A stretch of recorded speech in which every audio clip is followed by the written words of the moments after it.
Chapter 70. The Altar of the God of War, Yamantaka Building. In previous chapter, we've completed all the introduction of the Wanfu Pavilion, which involves the relevant historical figures and the origin of the unification of politics and religion of Tibet.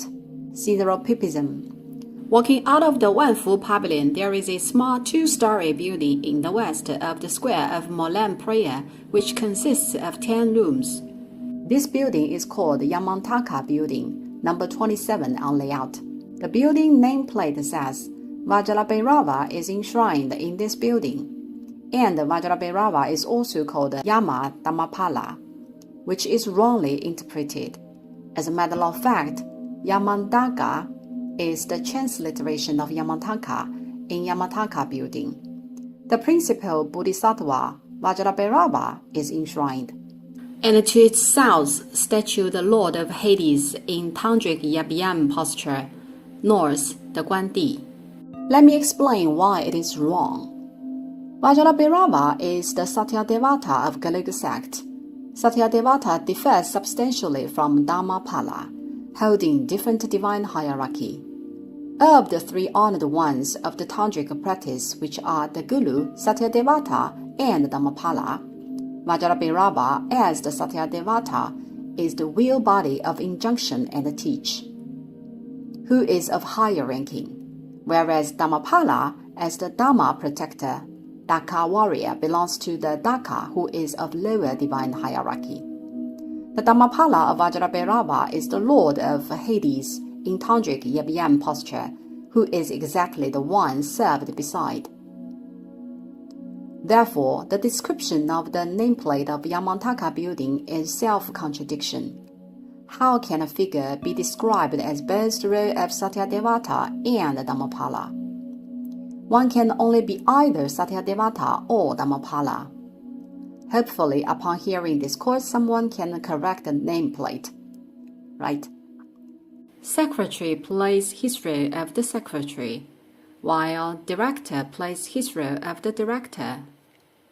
They cannot be treated the same for the sake of the fact that they are both official leaders. In the practice of Tibetan Buddhism, if your Satyadevata is Vajrabhairava, usually you will treat Yama Dhammapala, Lord of Hades, as your distinguished Dhammapala. Hence, two statues are served in this building. They look quite similar, as they are both the emanations of Manjushri.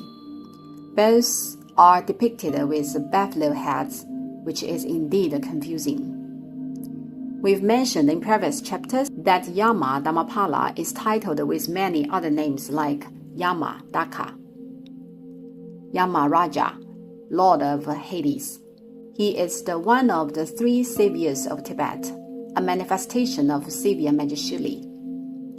Term savior in Chinese is Huzhu, who is the Hu in Chinese idiom, Hu E Bu Qun.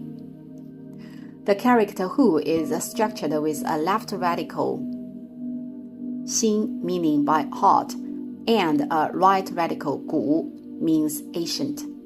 Based on different practice methods, the Lord of the Hades would transform into three different manifestations: the outer Yama, the outer death, the inner Yama, the inner death, and the secret Yama, the secret death. Namely, Yama Dhammapala manifests himself into different sects and practice methods with different manifestations. Yama Dhammapala also holds three different standardized appearances. The challenge knowledge on Tibetan deity system lies exactly here, which can be described as sentence goes, deity has no fixed appearance.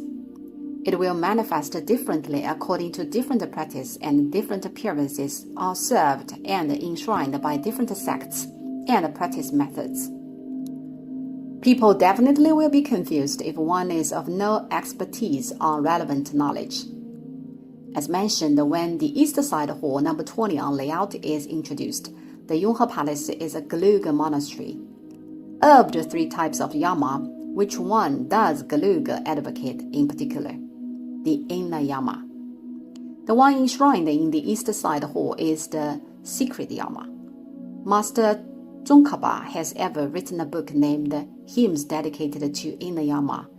Hence, usually the statues of the Lord of Hades in Yab posture in the Yonghe Palace are the inner Yama.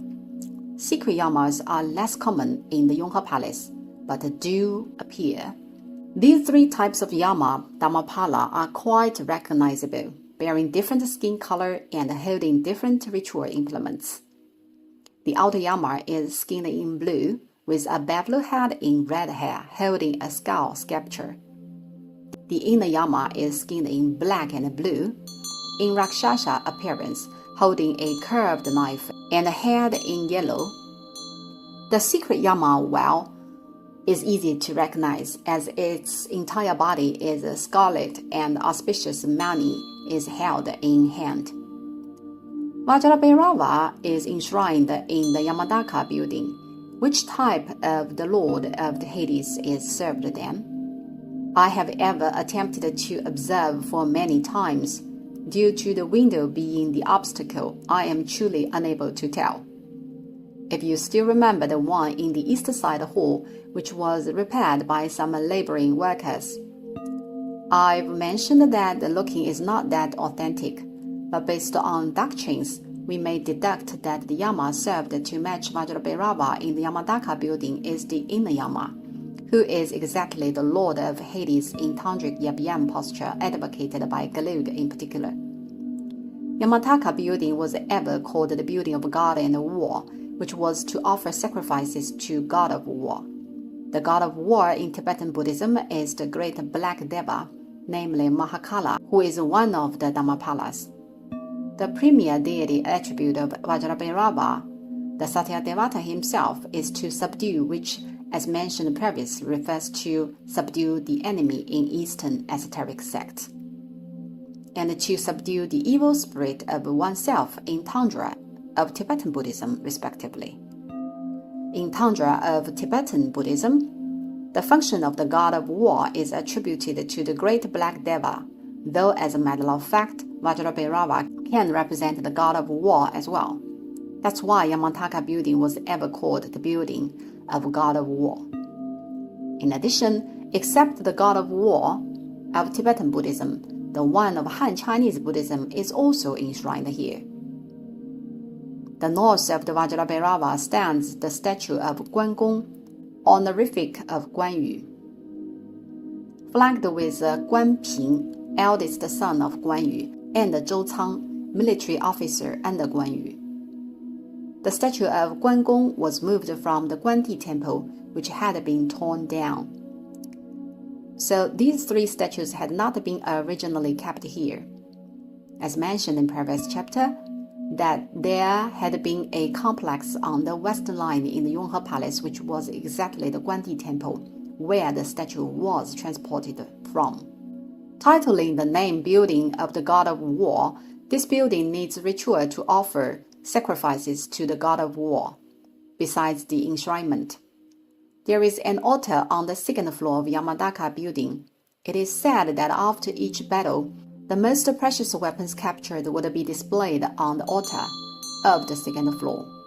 Upon the whole ritual of worshipping and sutra chanting, these seized weapons that are of great importance would be collected in the Wucheng Hall, which lies in the back of pavilion of Emperor Star, Ziguangge of Zhongnan Lake.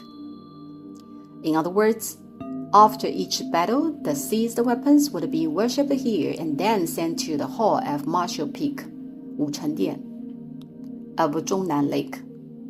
But of all the weapons, 3 ones had been preserved in the Yamadaka building as the treasures of the building.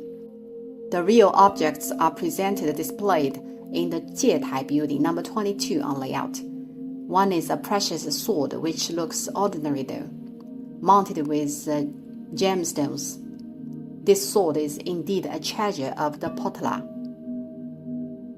Another one, a gun encrusted with diamonds, was presented as a tribute by the 7th Dalai. The sword and the gun were both from the Potala that were brought by the 7th Dalai. The gun is a stack one, which is not an ordinary gun but a stack gun, decorated with diamonds. The third weapon is a double-barreled musket presented by Purhanas, Commander Prince of Tibet. It was an Indian musket seized in a battle against the Indians at that time. The Yamadaka building is of a particularly long history of the complex of the Yonghe Temple. It has been existing in the times of Prince Yong and was ever an important government office. Legend has been going that there were two passageways.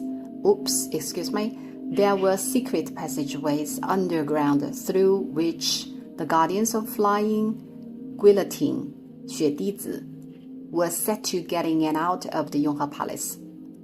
And the other side of the passageways connected the Guandi Temple, which was originally the western line of the Yonghe Palace. Guandi Temple consisted of 4 halls, which were Hall of Deva Kings, Hall of Avalokiteshvara, Hall of Guandi, and Hall of Bodhisattva, while the other side of the passageways was set to the front hall of the Hall of Avalokiteshvara in Guandi Temple, according to uncensored history. But there were podiums indeed originally behind the Yamadaka building, which were the kitchens of the lamas of the Yonghe Palace. We've introduced that the bronze pot yard, 铜锅院, was a kitchen where laba rice congee was made, though only 3 times a year.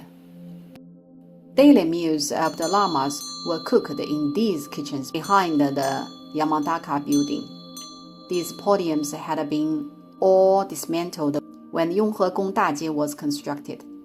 What we may see today is the busy street instead of wisps of smoke from the kitchen chimneys. This is the Yamadaka building lying the west of the square Molam Paraya of Wanfu Pavilion. Then let's move to the Zhaofu building, number 28 on layout, in the east of the square.